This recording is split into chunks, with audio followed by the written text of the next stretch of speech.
കേന്ദ്ര ഗതാഗത മന്ത്രിയും ബി.ജെ.പിയുടെ മുൻനിര നേതാക്കളിൽ ഒരാളുമായ ശ്രീ നിതിൻ ഗഡ്കരി ഇന്നലെ പൂനെയിൽ ഒരു പുസ്തക പ്രസാധന ചടങ്ങിനോട് സംബന്ധിച്ച് നടത്തിയ ഒരു പ്രസ്താവന ബി.ജെ.പിക്ക് അകത്തും പുറത്തും വളരെ ചർച്ച ചെയ്യപ്പെട്ടുകൊണ്ടിരിക്കുകയാണ്.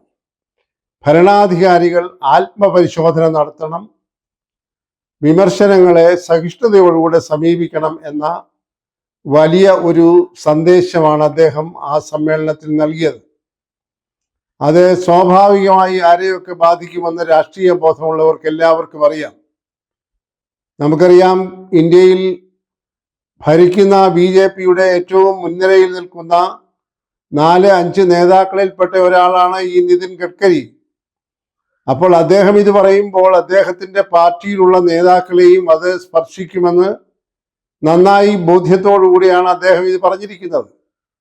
അതിൽ പ്രധാനമായി സ്പർശിക്കുന്നത് ശ്രീമാൻ നരേന്ദ്രമോദിയെയും അമിത്ഷായെയും ആയിരിക്കുമെന്ന കാര്യത്തിലും ആർക്കും ഒരു സംശയവുമില്ല. അദ്ദേഹം പറയുന്നത് ബുദ്ധിജീവികളാകട്ടെ, സാഹിത്യകാരന്മാരാകട്ടെ, എല്ലാവരും അഭിപ്രായം തുറന്നു പറയാനുള്ള സന്നദ്ധത കാണിക്കണം. അതോടൊപ്പം തന്നെ അഭിപ്രായങ്ങൾ, വിമർശനങ്ങളെല്ലാം സ്വീകരിക്കുവാനുള്ള സഹിഷ്ണുതയും കാണിക്കണം. വിശ്വ സൗഹാർദ്ദത്തിലൂടെ മാത്രമേ വിശ്വഗുരുവായി തീരാൻ കഴിയുകയുള്ളൂ എന്ന മറ്റൊരു വലിയ സന്ദേശവും അദ്ദേഹം വളരെ ഗൗരവത്തോടുകൂടി പറയുന്നുണ്ട്.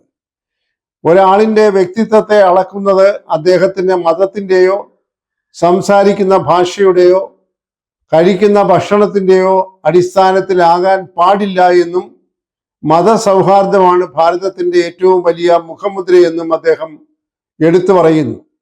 വളരെ കാര്യമാത്ര പ്രസക്തമായിട്ടുള്ള ഒരു പ്രസംഗമാണ് അദ്ദേഹം പൂനെയിൽ നടത്തിയത്.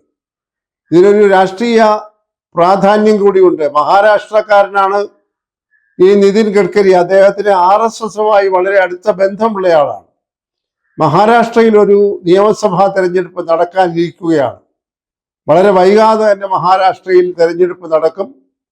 നമുക്ക് എല്ലാവർക്കും അറിയാം, കഴിഞ്ഞ പാർലമെന്റ് തെരഞ്ഞെടുപ്പിൽ ബി.ജെ.പിക്ക് കനത്ത തിരിച്ചടിയാണ് മഹാരാഷ്ട്ര പോലെയുള്ള ഒരു സംസ്ഥാനത്തുണ്ടായത്. മഹാരാഷ്ട്രയിലെ രാഷ്ട്രീയമാകെ കലങ്ങി മറിഞ്ഞു കിടക്കുകയാണ്. ശിവസേന 2ആയി പിളർന്നിരിക്കുന്നു. ശരത് പവാറിന്റെ NCP 2ആയി പിളർന്നിരിക്കുന്നു. ശിവസേനയുടെ ഒരു കഷണവുമായി ചേർന്നുകൊണ്ടാണ് ബി.ജെ.പി അവിടെ ഇപ്പോൾ ഭരിച്ചുകൊണ്ടിരിക്കുന്നത്. എന്നിട്ടും അവർക്ക് പാർലമെന്റ് തെരഞ്ഞെടുപ്പിൽ ഗണ്യമായിട്ടുള്ള വിജയം നേടാൻ സാധിച്ചില്ല. ആ ഒരു പരിസരത്തേക്ക് നിൽക്കുമ്പോൾ ഈ ചർച്ചകൾക്കൊക്കെ വളരെ രാഷ്ട്രീയ പ്രാധാന്യമുണ്ട് എന്ന് നാം കരുതേണ്ടതായിട്ടുണ്ട്.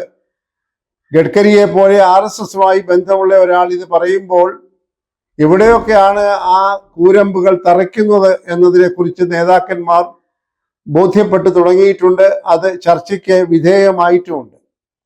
അപ്പോൾ ആ തരത്തിൽ സൗഹാർദ്ദത്തിന്റെ വിശ്വഗുരു ആകണം എന്നുണ്ടെങ്കിൽ ആത്മപരിശോധനയ്ക്ക് തയ്യാറാകണം. അതുപോലെ തന്നെ മതസൗഹാർദ്ദം നിലനിർത്തുവാനായിട്ട് ആവുന്നത്ര പരിശ്രമിക്കണം. അദ്ദേഹം വളരെ വ്യക്തമായി പറയുന്നുണ്ട്, എല്ലാ മതഗ്രന്ഥങ്ങളും ഇത് തന്നെയാണ് പറയുന്നത്. സൗഹാർദ്ദത്തിനുള്ള ഒരു നിലനിൽപ്പ് അല്ലെങ്കിൽ സഹവർത്തിത്വം എന്നുള്ളതാണ് ഊന്നി പറയുന്നത്. അത് ഭഗവത്ഗീതയാകട്ടെ, വിശുദ്ധ ബൈബിളാകട്ടെ, വിശുദ്ധ ഖുറാനാകട്ടെ, എല്ലാ മതഗ്രന്ഥങ്ങളുടെയും അടിസ്ഥാനപരമായിട്ടുള്ള സന്ദേശം ഇത് തന്നെയാണ് എന്ന് പറയാനും അദ്ദേഹത്തിന് യാതൊരു മടിയുമില്ല. അപ്പോൾ മതത്തിന്റെ പേരിലുള്ള വിഭാഗീയതയൊന്നും അദ്ദേഹം അംഗീകരിക്കുന്നില്ല. അത് പാടില്ല എന്ന അർത്ഥശങ്കയ്ക്ക് ഇടവരാത്ത വിധം ബി.ജെ.പിയുടെ ഒരു ഉന്നത നേതാവ് പറയുമ്പോൾ അത് പാർട്ടിക്കുള്ളിലും പാർട്ടിക്ക് പുറത്തും ചലനങ്ങൾ ഉണ്ടാക്കും എന്ന കാര്യത്തിൽ യാതൊരു സംശയമില്ല. അതിനെക്കുറിച്ച് നല്ല ബോധ്യത്തോടു കൂടിയാണ് അദ്ദേഹം പറയുകയും ചെയ്യുന്നത്. ഒരു സ്വയവിമർശനത്തിന് ഭരണാധികാരികൾ തയ്യാറാകണം. അഭിപ്രായങ്ങൾ പറയുന്ന ആളുകളുടെ അഭിപ്രായങ്ങളെ അംഗീകരിക്കുകയോ തള്ളുകയോ കൊള്ളുകയോ ഒക്കെ ചെയ്യുമ്പോഴും അതിനെ ആദരിക്കുവാനുള്ള മനസ്സ് കാണിക്കണം. വിമർശകരോട് സഹിഷ്ണുത കാണിക്കണം എന്നൊക്കെയുള്ള വളരെ ഉന്നതമായിട്ടുള്ള സന്ദേശങ്ങളാണ് നിതിൻ ഗഡ്കരി ഇന്നലെ പൂനെയിൽ പറഞ്ഞത് എന്നുള്ളത് വളരെ ഗൗരവത്തോടു കൂടിയാണ് പൊതുസമൂഹവും മാധ്യമങ്ങളും ഒക്കെ ചർച്ച ചെയ്തുകൊണ്ടിരിക്കുന്നത്. അപ്പോൾ നമ്മൾ സഞ്ചരിക്കുന്ന പാത ഈ തരത്തിൽ സൗഹാർദ്ദത്തിന്റെ പാതയാണെങ്കിൽ മാത്രമേ നമുക്ക് ഒരു വിശ്വഗുരുവിന്റെ സ്ഥാനം ലഭിക്കുകയുള്ളൂ. ആ തരത്തിൽ മാത്രമേ ഭാരതത്തിന്റെ സംസ്കാരവും പാരമ്പര്യവും പൈതൃകവും ഒക്കെ നിലനിർത്താനായി സാധിക്കുകയുള്ളൂ. വിഭാഗീയതയും മതാടിസ്ഥാനത്തിലുള്ള മറ്റു തരത്തിലുള്ള സ്പർദ്ധയും ഒന്നും വളർത്തുന്നത് ഒരു കാരണവശാലും നമ്മുടെ മൂല്യങ്ങളെ സംരക്ഷിക്കുകയല്ല, അതിനെ ശോഷണം വരുത്തുകയാണ് എന്നുകൂടി അദ്ദേഹം പറഞ്ഞു വയ്ക്കുന്നു.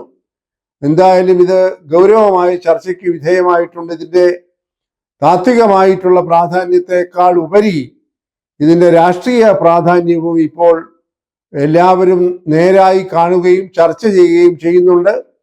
ഭരണാധികാരികളും ഇതിൽ നിന്ന് പാഠങ്ങൾ ഉൾക്കൊണ്ടുകൊണ്ട് അവരുടെ മനോഭാവത്തിലൊക്കെ മാറ്റം വരുത്തും എന്ന് തന്നെയാണ് പൊതുസമൂഹം ആഗ്രഹിക്കുന്നതും പ്രതീക്ഷിക്കുന്നതും.